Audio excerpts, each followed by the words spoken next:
Welcome to Through the Looking Glass, where we take a look at current Catholic world news and events that affect the Catholic world. On the 23rd of November, a Satanic Black Mass was held in Houston, Texas, at craft beer brewery Brash Brewing.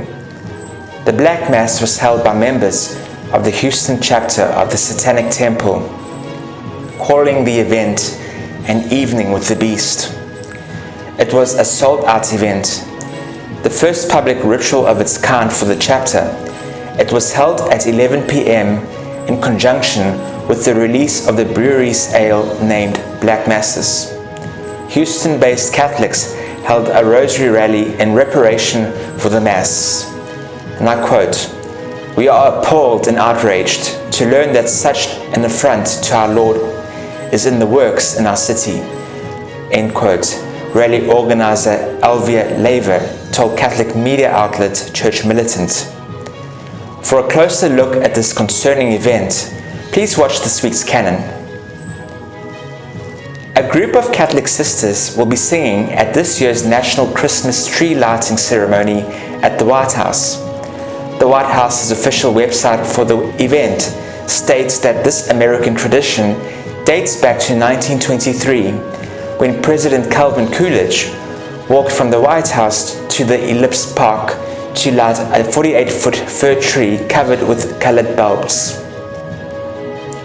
Now to Bavaria.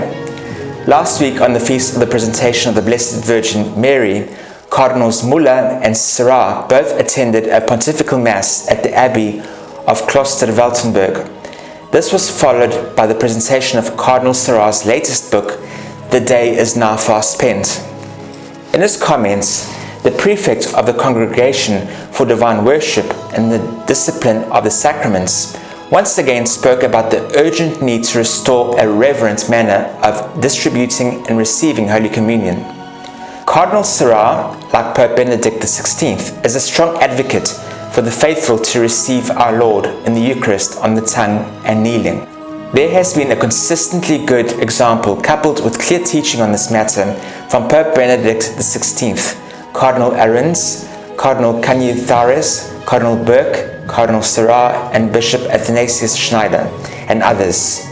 And this has resulted in countless Catholics returning to the traditional manner of receiving our Lord.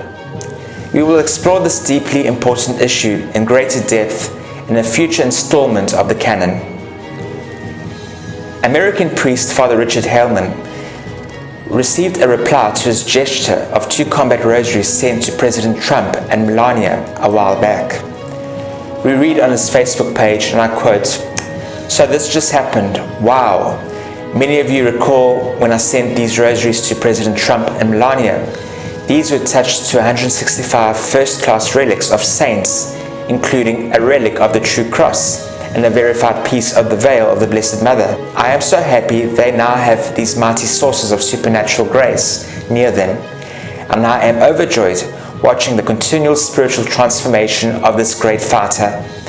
We have all been praying for this and for protection with the St. Patrick Lorica prayer," end quote. St. Patrick's Lorica is a prayer for protection. Lorica in Latin means breastplate and refers to ancient armor worn to protect the chest.